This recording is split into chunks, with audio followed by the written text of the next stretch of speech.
Hey everyone! Today, we're diving into something super important. Emotional regulation. You know, those moments when you feel like you're about to lose it?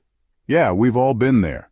But trust me, learning to ride those emotional waves, it's a game changer, especially after a breakup. And let's be honest, who hasn't had one of those? So buckle up, Buttercup, because we're about to get emotionally savvy. Let's get started.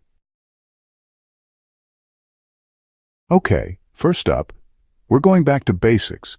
Remember in those old cartoons when a character was about to blow a gasket and someone would remind them to take deep breaths? Turns out, those cartoons were onto something. Deep breathing is like a magic trick for your nervous system. Think about it. When you're stressed, what happens? You start breathing all shallow and fast, right? It's like your body's trying to hyperventilate its way out of the situation. But here's the thing, that shallow breathing, it's actually telling your brain to stay stressed. It's like a broken record of panic. Panic, panic, playing on repeat. But deep breathing? Deep breathing is like hitting the reset button. When you take those slow, deep breaths, you're basically telling your body, chill out, dude. We got this. It's like giving your brain a little massage and saying, it's okay. Everything's going to be all right. And the best part is, it's super easy to do. Just imagine you're blowing up a giant red balloon. Inhale slowly and deeply through your nose, filling up that balloon in your belly. Then exhale slowly through your mouth, letting all that air out and watching your balloon deflate. Repeat that a few times and I swear you'll feel the tension start to melt away. It's like magic, I tell you. All right. Let's talk about mindfulness. It's a term that's been thrown around a lot lately, but what does it really mean? Now, I know what you're thinking. Mindfulness, isn't that just some new age mumbo-jumbo? Sounds like something you'd hear on a yoga retreat. And you know what? You're not wrong, but there's so much more to it. But trust me, mindfulness is so much more than just a trendy buzzword. It's a powerful tool that can transform your life. It's like having a superpower for your emotions.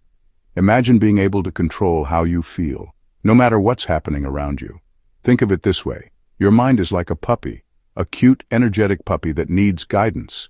A super cute, adorable puppy, but also a puppy that loves to chase its tail, bark at squirrels, and get distracted by every little thing. It's full of energy and curiosity. And sometimes, that puppy mind of yours, it gets itself all worked up over nothing. It can be anxious, restless, and easily overwhelmed. That's where mindfulness comes in. It's like a training program for your mind. Mindfulness is like teaching your puppy mind to sit, stay, and focus.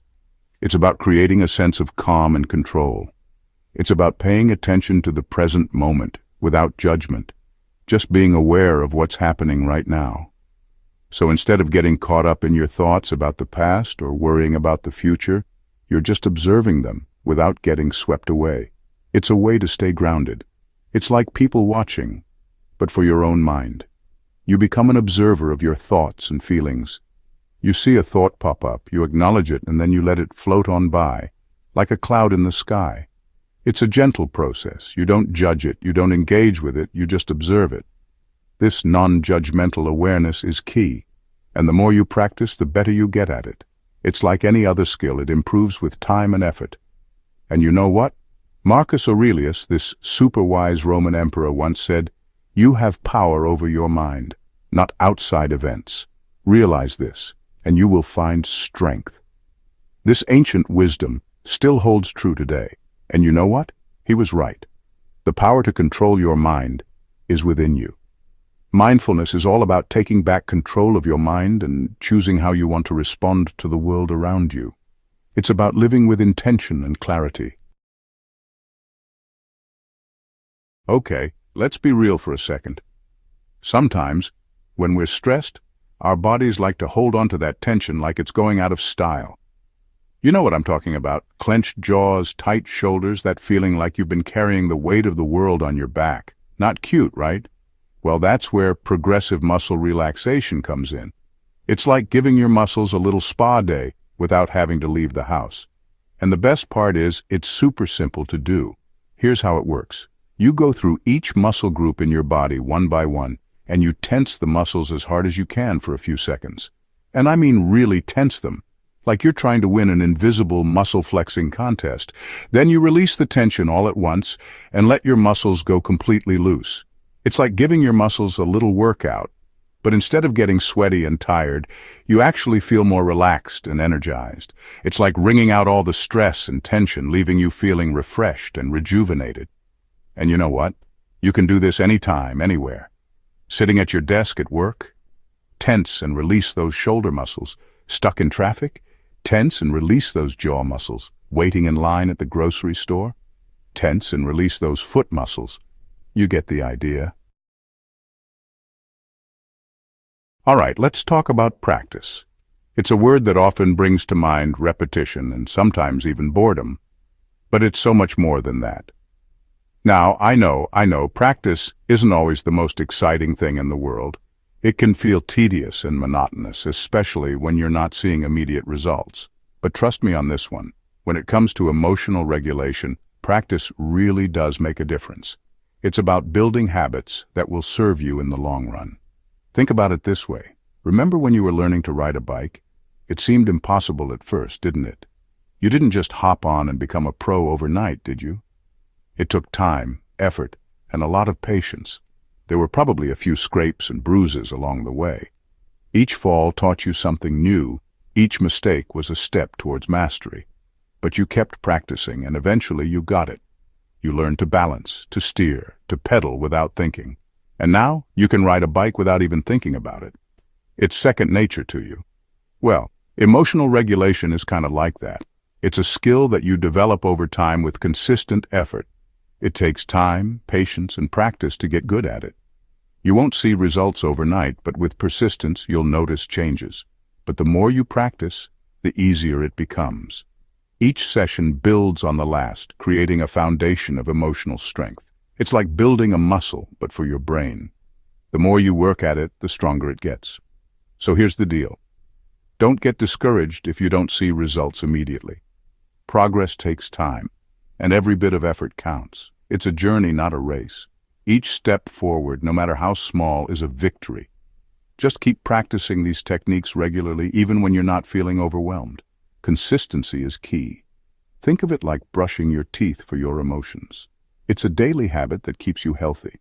You wouldn't just brush your teeth once a month and expect to have a sparkling smile, would you? No way.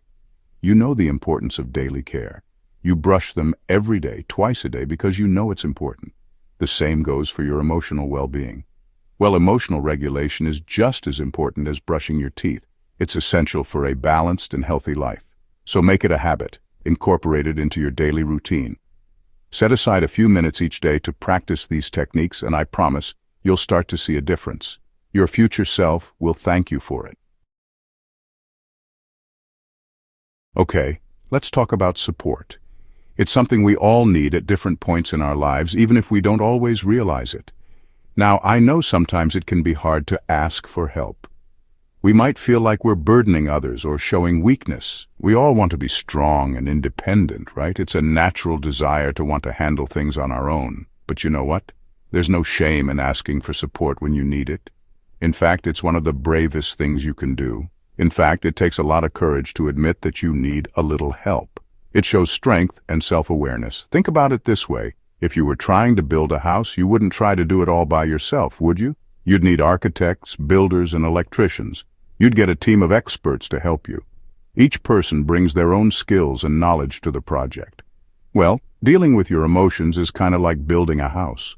It's a complex task that requires different kinds of support. It's a big job, and it's a lot easier when you have a supportive team by your side. Friends, family, and professionals can all play a part. So don't be afraid to reach out to your friends, family, or a therapist. They can offer perspectives and support that you might not have considered. Talk to them about what you're going through and let them know how they can support you. Communication is key. Sometimes, just having someone to listen and offer a shoulder to cry on can make a world of difference. It can lighten the emotional load. And you know what? Seneca, another one of those wise philosophers, once said, "Sometimes even to live is an act of courage." And you know what? He was right. Life itself can be a challenge, and recognizing that is the first step to overcoming it. Life can be tough, and sometimes Just getting through the day takes a lot of strength. Every small victory counts. So be kind to yourself, and don't be afraid to ask for help when you need it. Remember, you're not alone in this journey. Thanks for watching, everyone. If you found these tips helpful, please like the video and subscribe to the channel. And hey, share your own experiences with emotional regulation in the comments below. We'd love to hear from you. Remember, we've all got those moments when our emotions threaten to take the wheel. But with these techniques, you'll be well on your way to becoming an emotional regulation pro. So go out there and rock those emotions. You got this.